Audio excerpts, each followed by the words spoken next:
Si vous faites la promesse du retour au plein emploi, est-ce Oui. que le plein emploi est véritablement atteignable ou est-ce que c'est juste une carotte? Non, c'est atteignable. Et on l'a montré avec les résultats que nous avons obtenus. Premier objectif pour travailler plus, c'est le plein emploi. Cet objectif est atteignable. Il consiste à faire, dans les 5 ans qui viennent, ce que nous avons fait dans les 5 ans qui viennent de s'écouler. Ma priorité, vous savez, c'est le plein emploi, c'est que notre pays continue à avoir une économie forte qui permet de créer des emplois, qui permet d'aller vers le plein emploi. Je vous l'ai peut-être déjà dit, mais en statistique, on considère généralement que quand un indicateur de mesure est utilisé comme un objectif, alors il devient immédiatement un mauvais indicateur de mesure. Parce que les pouvoirs qui l'utilisent vont être très logiquement tentés de le manipuler pour atteindre leurs objectifs. Ça tombe bien, le sujet de cette vidéo, le plein emploi, n'est pas un indicateur, c'est bien un objectif politique aussi bien qu'économique, l'objectif d'atteindre un état du marché du travail dans lequel tout le monde ou presque aurait un emploi. Mais vous me connaissez, je vais pas me contenter d'une définition aussi tarte. Puisque la dernière fois on a parlé de chômage, aujourd'hui on va parler de son contraire, l'emploi. Mais est-ce que l'emploi c'est vraiment le contraire du chômage? Est-ce que le taux d'emploi c'est l'inverse ou le complémentaire du taux de chômage? Comment peut-on mesurer le plein emploi? Qu'est-ce que ça veut dire? Et surtout, qu'est-ce que ça veut dire dans la bouche d'Emmanuel Macron, d'Elisabeth Borne ou de Bruno Le Maire? Eh ben on voit ça tout de suite. C'est Parlons Chiffres.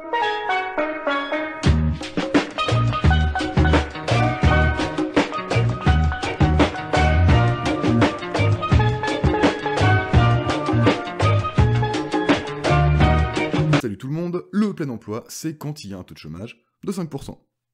À la prochaine fois. Le terme de plein emploi n'est pas très ancien en fait en économie. C'est en 1913 que l'économiste anglais Arthur Victoria Cecil Pigou l'utilise pour la première fois dans le cadre de ses travaux sur le chômage. Pour lui c'est clair. Mais oui c'est clair. Le plein emploi, c'est l'emploi de tous les gens désireux d'avoir un emploi, moins ceux qui sont empêchés de l'être en raison d'une insuffisante mobilité ou d'autres frictions du même type. Alors on a la base d'une définition à ce stade. Pigou parle de l'emploi des gens désireux d'avoir un emploi d'un côté, et les frictions qui empêchent certains d'en avoir un de l'autre. Pigou, c'est un économiste néoclassique, et pour un néoclassique, le chômage ne peut pas être involontaire. Si on bosse pas, quelque part, parce qu'on l'a bien cherché. Cette école de pensée fait bien des concessions pour un certain chômage dit frictionnel ou structurel, c'est-à-dire un taux de chômage minimum incompressible.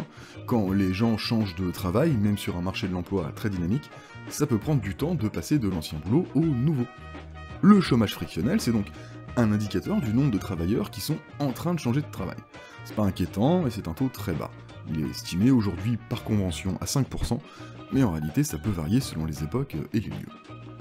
Allons voir ce qu'un autre économiste de renom, qui travaillait à la même époque que Pigou d'ailleurs, John Maynard Keynes, a à dire sur le sujet. Pour Keynes, le plein emploi, c'est toujours l'absence de chômage involontaire, ça change pas. Le plein emploi concerne la pleine utilisation des moyens de production, aussi bien le plein emploi des équipements, des machines, que de la main-d'œuvre, c'est-à-dire de la population qui souhaite travailler. Keynes, lui, il est en désaccord avec la vision néoclassique du marché du travail.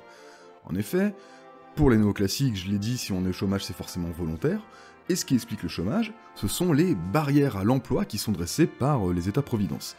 Allocation chômage, salaire minimum, RSA, tout ça. La tactique donc, c'est d'arrêter avec tous ces trucs-là, et de laisser les employeurs et les salariés fixer librement le prix du travail, les salaires quoi. Il faut donc abaisser le coût du travail. Pour Keynes et les keynésiens, parce que oui, évidemment, Keynes a fait école, toujours chercher à faire baisser les salaires, à réduire le coût du travail, du coup, si vous suivez, c'est courir le risque d'aller tout droit vers la récession. Si vous baissez les salaires continuellement, les gens ne vont plus pouvoir consommer, et dans nos économies modernes, c'est la consommation qui est le moteur de la croissance économique. Les néoclassiques pensent en gros qu'un haut niveau de salaire généralisé dans la population, c'est le chômage assuré pour tout le monde au final.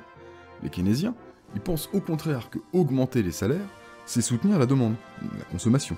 Et donc, c'est créer des débouchés pour la production, ce qui permet d'utiliser pleinement les moyens de production, voire de l'augmenter, si on s'y prend bien, et au final, boum! Ça fait des chocs à pic. Si vous voulez essayer de situer vers quelle chapelle économique tel ou tel gouvernement tend, il suffit d'écouter ce qu'ils ont à dire sur le sujet du coût du travail. Il y a une différence fondamentale d'approche entre ceux qui disent que le coût du travail est trop élevé et ceux qui demandent des hausses de salaire.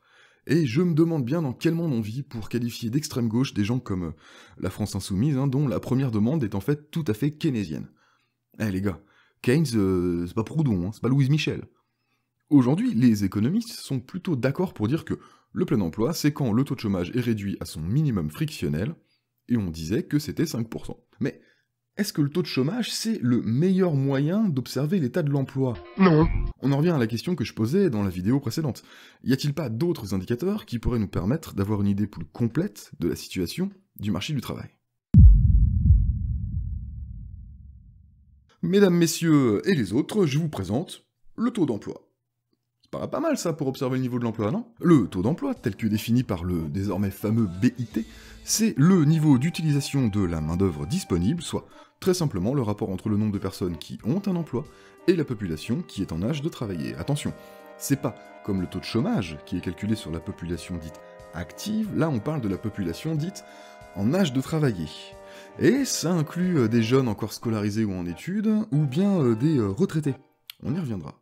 Maintenant, il faut se demander ce qu'on entend par avoir un emploi, parce que, comme dans le cas du chômage, c'est un truc très précis. Vous vous souvenez, on avait vu que le taux de chômage, c'est en réalité le nombre de personnes qui n'ont pas du tout travaillé, ne serait-ce qu'une heure, au cours d'une période de référence, qui sont disponibles immédiatement pour prendre un poste et qui recherchent activement un travail. Eh bien, être en emploi, c'est avoir travaillé ne serait-ce qu'une heure au cours de la même période de référence. Simple.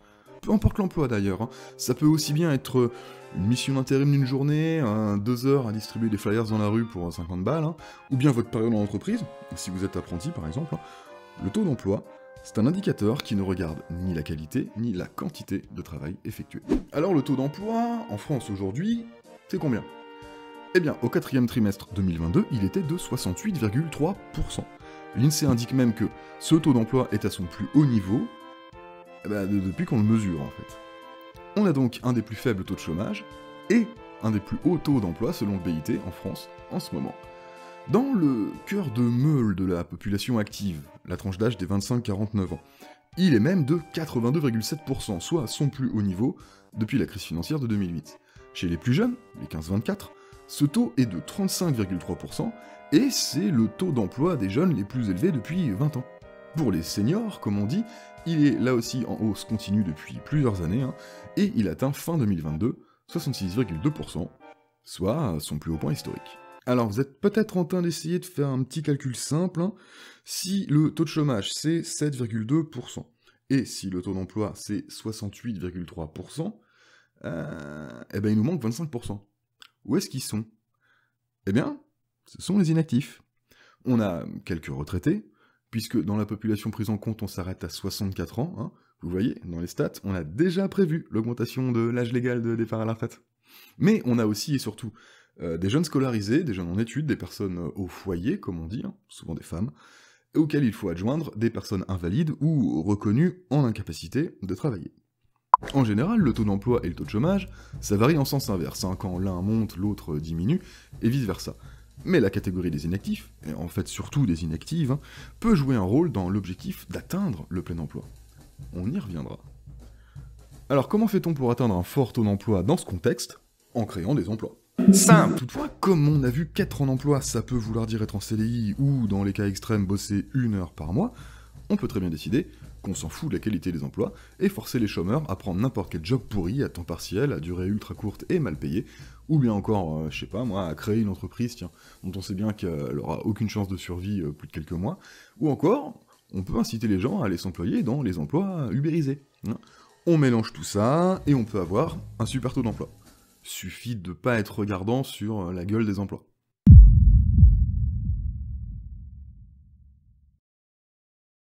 Regardons un peu comment ça se passe. Vous êtes un pays, la France, et vous voulez atteindre le plein emploi. Alors, comment vous vous y prenez? Comment ils font les autres pays, par exemple? Vous pouvez, par exemple, développer les emplois à temps partiel, ou très partiel. C'est ce qu'ont fait certains pays qui ont des taux d'emploi à temps partiel très élevés, notamment chez les femmes, parce que ils ont accepté l'idée que le travail des femmes ne constitue qu'un revenu d'appoint, et ils ont des taux d'emploi particulièrement élevés. Parmi les pays avec le plus fort taux d'emploi au sein de l'OCDE, on compte les Pays-Bas, la Nouvelle-Zélande, la Suisse, le Japon, l'Australie, l'Allemagne, les pays scandinaves. Dans ces pays, le temps partiel est très, très développé. Aux Pays-Bas, par exemple, 82% de la population active est en emploi. C'est le record. Mais 36% des salariés sont à temps partiel, et ça monte même à 55% chez les femmes. Plus d'une femme salariée sur deux, là-bas, travaille à temps partiel. Alors pour le coup, 78% des femmes en âge de travailler travaillent effectivement, quand en France, c'est 66%. Pour continuer le jeu des comparaisons internationales, en Allemagne, 36% des femmes qui travaillent sont en temps partiel, ça fait plus d'une sur trois. Quand en France, c'est plutôt aux alentours de 20%, ça fait 1 sur 5 quand même. Ce modèle de faire bosser les femmes à temps partiel fonctionne bien si vous êtes une société traditionnaliste, sur le modèle du Kinderkirche Küche allemand. En Allemagne, l'État n'a volontairement pas développé d'infrastructures publiques, de garde d'enfants par exemple. Du coup, un temps partiel, ça va permettre, c'est vrai, de s'occuper des mômes. Et puisque de toute façon, on n'a pas vraiment laissé le choix aux femmes. Mais c'est aussi un revenu partiel. Et là, ça pose davantage de problèmes. Toujours en Allemagne, depuis 1995, le nombre d'heures travaillées n'a pas changé. Par contre, le nombre d'emplois, lui, a augmenté de 12%. On a donc dilué les heures de travail dans davantage d'emplois. Alors là aussi, c'est un projet, c'est une forme de partage du temps de travail, où certains ont un travail à temps plein avec plein d'heures, et d'autres, nombreux, et surtout nombreuses, ont peu d'heures, et donc ont peu de revenus. Maintenant, mettons que vous voulez augmenter le taux d'emploi des jeunes, tiens. Eh ben, vous pouvez les inciter à faire une formation en apprentissage, ou comme on dit maintenant en alternance. Ça se fait beaucoup en Allemagne, désolé ça tombe encore sur vous, mais c'est également ce qu'on fait en France depuis une dizaine d'années, avec des effets visibles surtout depuis 2 ou 3 ans, et la libéralisation de la formation par apprentissage. Alors je vous passe les détails, mais aujourd'hui, à peu près n'importe qui peut ouvrir un CFA, alors qu'auparavant c'était vachement plus encadré. Puisqu'un apprenti est considéré dans les statistiques d'emploi selon le BIT comme un travailleur, alors les apprentis vont venir gonfler le taux d'emploi. Ainsi, la hausse du taux d'emploi qu'on a observé récemment chez les plus jeunes, elle provient en grande partie du développement de l'apprentissage. En 2019, on comptait 500 000 apprentis en France. En 2022, ils étaient presque 900 000. Et l'INSEE a calculé qu'un cinquième, 20%, un cinquième des emplois créés en 2022 étaient des contrats d'apprentissage. Voilà qui fait du bien au taux d'emploi, mais qui ne garantira ni des rémunérations correctes, ni une hausse du nombre d'emplois, au sens où on va l'entendre instinctivement, habituellement, des emplois stables, quoi. Et en plus, l'apprentissage, c'est très fortement subventionné. On met de l'argent public là-dedans, et on en met un paquet. Autre méthode encore, vous pouvez vous tourner vers l'emploi non salarié. Puisque les embauches classiques ne suffisent plus à fournir du boulot à tout le monde aujourd'hui, pour mettre les gens au travail, on va les inciter à créer leur propre emploi, à devenir entrepreneurs d'eux-mêmes, à pas attendre que le boulot leur tombe tout cuit dans la bouche, quoi. Bref, on va les encourager à monter des entreprises ou à se tourner vers le travail de plateformes, comme Uber, Deliveroo, tout ça. Mais ces emplois n'ont pas du tout la même qualité que les emplois salariés classiques. Ils n'offrent pas les mêmes protections, alors notamment contre le chômage, la maladie ou les accidents du travail. Ils n'offrent souvent que des revenus incertains ou variables. Quand ils en offrent, la moitié des micro-entrepreneurs touchent moins de 300 € mensuels de leur activité. Et pour 70% de micro-entrepreneurs, c'est leur seule activité. Et donc, ces 300 balles, ce sont leurs seuls revenus du travail. Ça fait pas BZF. En 10 ans, les indépendants, travailleurs non salariés quoi, sont passés de 2 600 000 à 3 300 000. C'est les chiffres de 2021. Et un tiers d'entre eux sont des micro-entrepreneurs, la forme d'entreprise privilégiée par les livreurs Uber notamment. On en parlera plus en détail dans une autre vidéo de ça, de l'ubérisation, parce qu'il y a beaucoup de trucs à dire sur cette saloperie. Mais il existe une autre façon d'accéder au plein emploi. Une façon plus pernicieuse. Pour préparer cette vidéo, j'ai consulté tout un tas d'articles de presse, d'articles économiques, de rapports institutionnels, bref, comme d'hab, les sources sont en description. Et il y a un truc qui m'a frappé. Si souvent dans la presse on parle d'atteindre l'objectif du plein emploi, j'ai souvent pu lire une autre formulation, notamment dans des rapports à destination des politiques. On y parle plutôt de retour au plein emploi. Comme si cette situation avait déjà été atteinte, qu'on l'avait perdue, et qu'il s'agirait de retrouver une époque bénie où on n'avait aucun problème de chômage. Cette époque bénie, on l'appelle les 30 Glorieuses. Et je déconne pas quand je dis époque bénie, c'est ce que dit le ministère de l'économie lui-même sur son site internet. Il parle même d'âge d'or. Mais fantasme et réécriture de l'histoire mise à part, c'est quoi les 30 Glorieuses ? En résumé, c'est une période de l'histoire récente des pays occidentaux qui s'étale depuis la fin de la Seconde Guerre mondiale jusqu'au choc pétrolier du milieu des années 70. En gros, hein, mais vous connaissez, au cours de laquelle on a eu une croissance économique forte, une urbanisation galopante, une amélioration des conditions de vie des populations. Alors, je parle eau et gaz à tous les étages, je parle logement de meilleure qualité, je parle on peut tous acheter une voiture dans chaque foyer, et on a aussi vu une forte croissance de la population. Un petit truc qu'on appelle le baby-boom. En gros, les 30 Glorieuses, c'était la croissance sur tous les fronts, économique, social, démographique. Et c'est aussi devenu, par la force des choses, synonyme de période de plein emploi. Le nom qu'on a donné à cette période vient de l'économiste Jean Fourastier qui, dans son livre Les 30 Glorieuses ou la Révolution silencieuse, décrit le changement de situation de la France entre la fin de la guerre et les années 70. Dans son livre, Fourastier insiste énormément sur la croissance économique et sur ce qu'elle a permis en matière de construction de logements, d'équipement de ces logements, de production industrielle, tout ça. Ce qui est étonnant, quand on se penche sur le texte, vraiment, c'est qu'on s'aperçoit que Jean Fourastier ne parle presque jamais de chômage. En tout cas, qu'il ne fait jamais le lien avec le plein emploi. Parler des 30 Glorieuses comme d'une période de plein emploi, en fait, c'est une relecture récente de cette période. Une relecture qui date du milieu des années 90 à peu près, un moment où le chômage de masse commence à s'installer dans le pays, et où on se prend à rêver d'un ancien âge d'or perdu, où ces problèmes d'emploi étaient inconnus. Vous doutez bien que c'est pas forcément très sérieux. Vous vous souvenez, en début de vidéo, j'ai parlé d'une catégorie spécifique de la population, les inactifs, soit les personnes qui ne sont pas en emploi et qui n'en cherchent pas. Alors ça peut être des jeunes scolarisés, des retraités, des personnes qui restent au foyer, notamment pour gérer les enfants et les tâches ménagères. Alors, si on enlève les enfants scolarisés et les retraités de l'équation, pour se focaliser sur les personnes qui sont en âge de travailler, prenons par exemple la tranche d'âge des 25-49 ans, le cœur de meule de la population active. Quand on observe la courbe du chômage sur un temps long, on se rend compte effectivement que le chômage de masse, c'est un phénomène plutôt récent.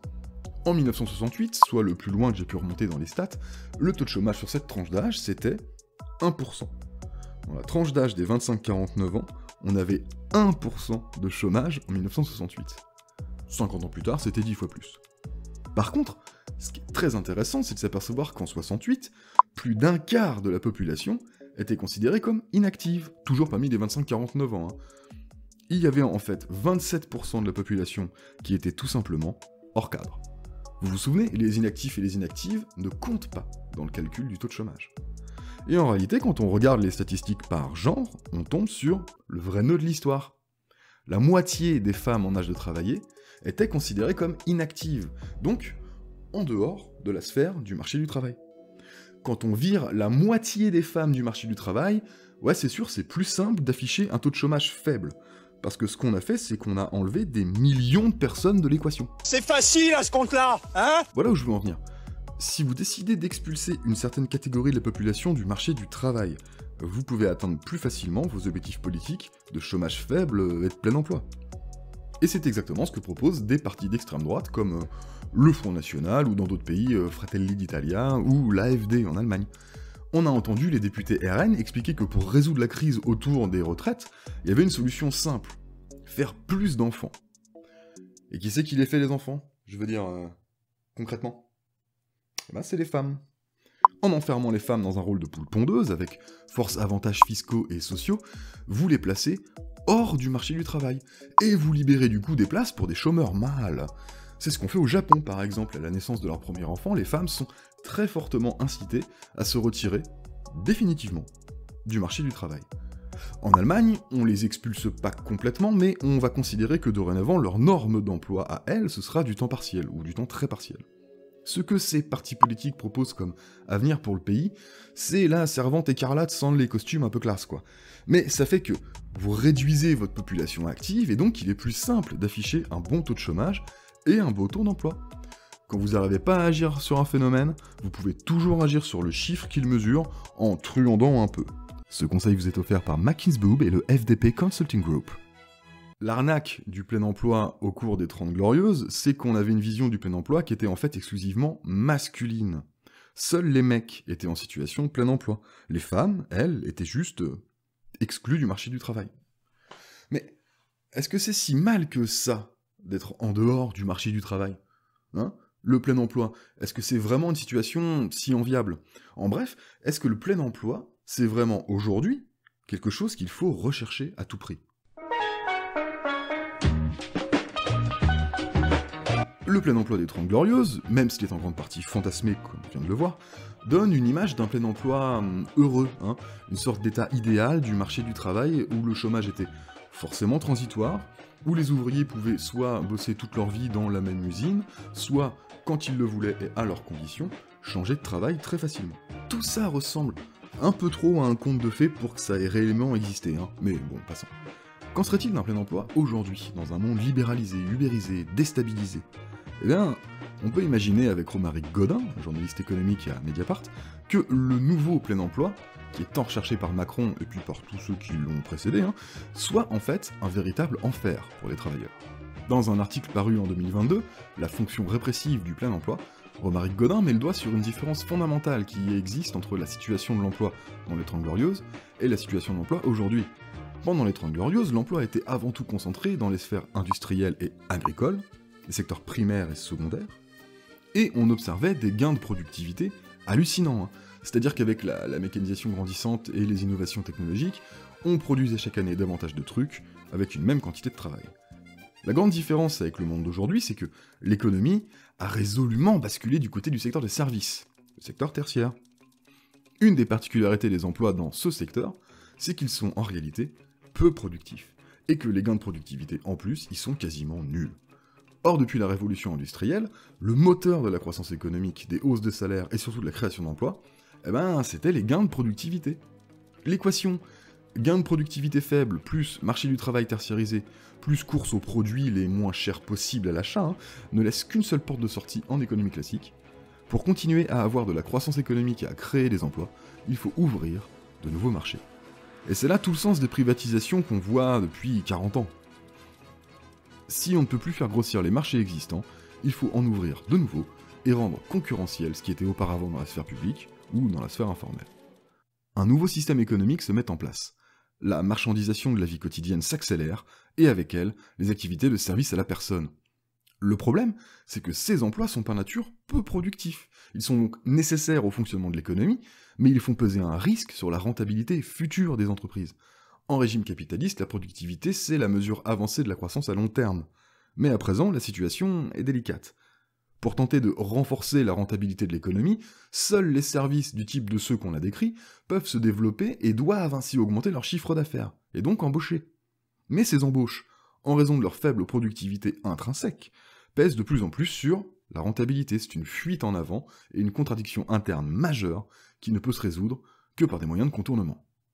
Alors ces moyens de contournement, ils ont été assurés par deux types de financements, des financements privés d'une part, à savoir des fonds qui proviennent d'actionnaires.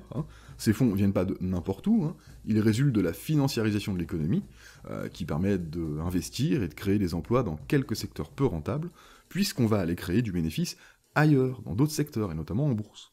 Ils proviennent aussi de la politique de la Banque Centrale Européenne qui a maintenu ses taux directeurs très bas pendant plus de 10 ans.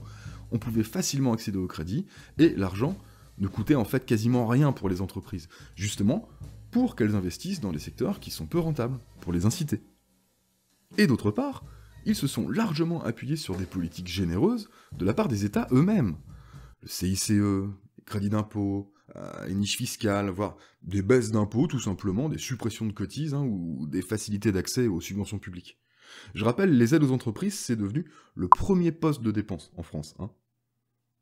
Et là, inflation. Les entreprises voient leurs coûts de production augmenter, vont donc augmenter les prix des produits, mais sans gain de productivité et sans augmenter les salaires. La hausse des prix et des aides des États vont servir à amortir du coup les coûts de production, à préserver les marges et à verser des dividendes aux actionnaires, sans égard pour les salariés, aucun. La situation a en fait créé les conditions d'un gigantesque hold-up. Par la nature des emplois créés et la situation d'un capitalisme de bas régime, le plein emploi actuel prend une forme particulière. Il ne renforce pas le pouvoir des salariés, mais au contraire, il les maintient dans des logiques de faible rémunération et dans des conditions de travail dégradées. Aussi voit-on émerger une situation nouvelle. Le plein emploi dans le capitalisme de bas régime est un emploi répressif qui permet de justifier des politiques antisociales et qui n'est pas synonyme d'amélioration salariale. Pour contraindre les travailleurs à accepter les emplois mis sur le marché sans broncher dans les conditions dictées par le capital, l'État renforce alors les contraintes sur le monde du travail. La politique de l'actuel gouvernement français en est l'illustration parfaite. Les créations d'emplois le conduisent à proclamer la nécessité de travailler plus, et lui permettent de justifier une réforme répressive de l'assurance chômage et du RSA. Beaucoup de travailleurs disent, vous nous demandez des efforts, il y a des gens qui travaillent jamais, ils ont quasiment la même vie, eux ils vont jamais travailler, ils auront le minimum vieillesse. C'est pour ça qu'il faut très vite engager pour aller chercher toutes celles et ceux qui sont au RSA et les aider à revenir vers l'emploi. Les aider et les responsabiliser. Et ça, ce sera dans les réformes les plus importantes à venir, c'est-à-dire droits et devoirs renforcés pour les bénéficiaires du RSA, mieux les former et les accompagner, régler parfois les problèmes de logement, de garde d'enfants, de transport, mais faire revenir à l'emploi des gens aujourd'hui qui n'y sont pas, parfois depuis des années ou des dizaines d'années, au moment même où on a des besoins. C'est ce que vous avancez aujourd'hui pour remettre de l'apaisement, pour apaiser. C'est des chantiers que je veux qu'on ouvre parce qu'il y a un besoin de justice. Quel connard! Résumons. Le plein emploi, selon les économistes, c'est une situation dans laquelle toutes les personnes en âge de travailler et désireuses de le faire ont un emploi, salarié ou pas. Cette définition du plein emploi ne s'embarrasse pas de considérations quant à la qualité de ces emplois, à leur durée, à leur sens, ni même à leur rémunération. La plupart des responsables politiques considèrent que cet état de plein emploi est atteint dès lors que le taux de chômage tombe à 5% ou moins. C'est comme ça, c'est arbitraire. Les économistes qui ont bossé sur cette notion disent peu ou prou la même chose. Il est impossible d'avoir un taux de chômage à 0, tout simplement parce que dans un marché du travail, même le plus dynamique qui soit, il y a toujours des personnes qui vont changer d'emploi. Entre deux emplois, il y a un passage par le chômage, et donc un taux de chômage frictionnel, incompressible, est inévitable. Seulement, ce taux de 5% comme seuil du plein emploi ne fait aucunement l'unanimité en fait. Il s'agit là encore d'une convention, d'un accord politique qui a été choisi un peu arbitrairement. En effet, il est stupide de penser que ce taux de 5% convient partout et tout le temps. D'ailleurs, Beveridge, un des artisans de cette notion du plein emploi au XIXe siècle, estimait à son époque que le taux de chômage incompressible en Grande-Bretagne c'était 3%, pas 5%. Certains économistes français contemporains ont pu estimer que ce taux de chômage incompressible en France aujourd'hui c'était plutôt aux alentours de 7%. Bref, le seuil de déclenchement de la situation de plein emploi, c'est spécifique à chaque territoire, à chaque époque, et c'est complètement illusoire de vouloir le résumer en un seul chiffre, valable partout et tout le temps. Le plein emploi des 30 Glorieuses, si tant est qu'il ait existé réellement, est très différent du plein emploi qu'on pourrait imaginer aujourd'hui, pour les économies occidentales de 2023. Loin d'être un retour à un âge d'or, ce serait plutôt un truc un peu répressif. Loin d'être l'idéal d'un emploi pour tous ceux qui en cherchent, ou presque un droit au travail, il s'est transformé en une mise au travail, qu'on le veuille ou pas. Le plein emploi dans un marché du travail dynamique, dans une économie qui va bien, c'est une force incroyable mise dans les mains des travailleurs en fait. Ils deviennent libres de quitter leur emploi s'il ne leur convient pas, puisqu'ils ont la quasi-certitude d'en trouver un autre, avec des conditions plus favorables, à peu près n'importe quand.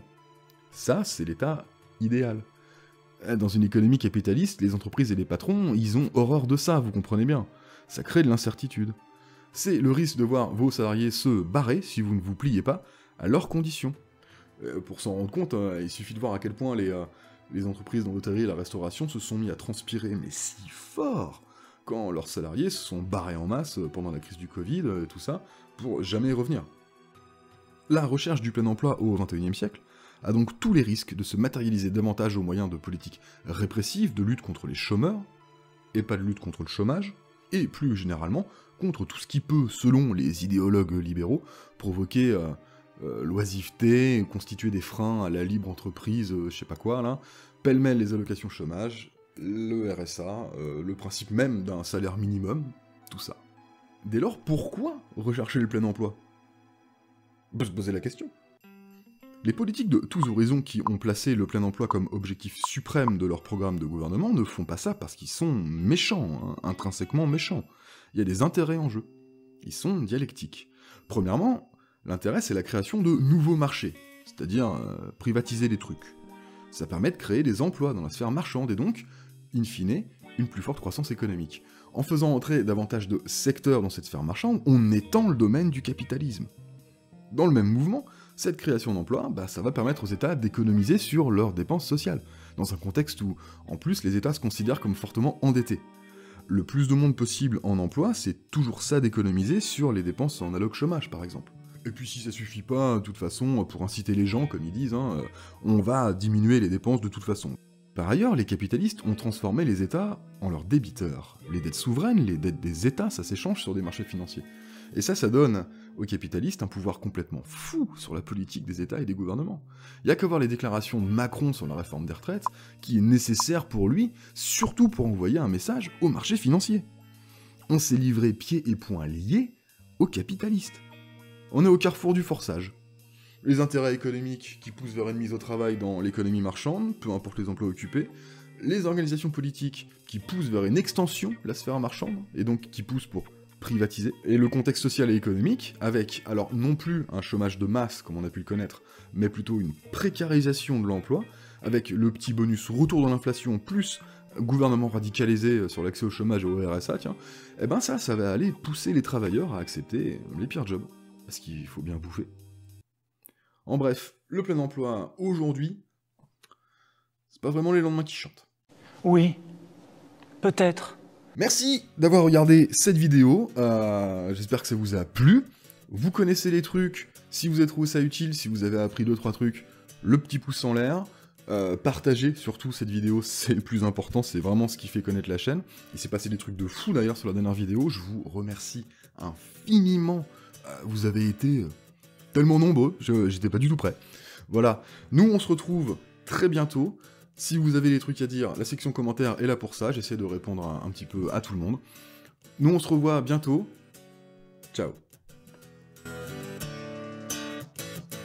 C'est la France qui se couche tard, le travail c'est la torture, représente pour les flemmards, tous à bord de la rupture. Ici la France qui se couche tard, le travail c'est la torture, représente pour les flemmards, tous au bord de la rupture. Crois pas qu'on soit arrivé là par hasard, on atterrit comme un molar sur un costard à rayures. Dans mon Walkman y'a de la guitare, ça fait craquer les écouteurs. Sur les fachos je fais des ratures, des brûlures sur les imposteurs. Et tu peux être sûr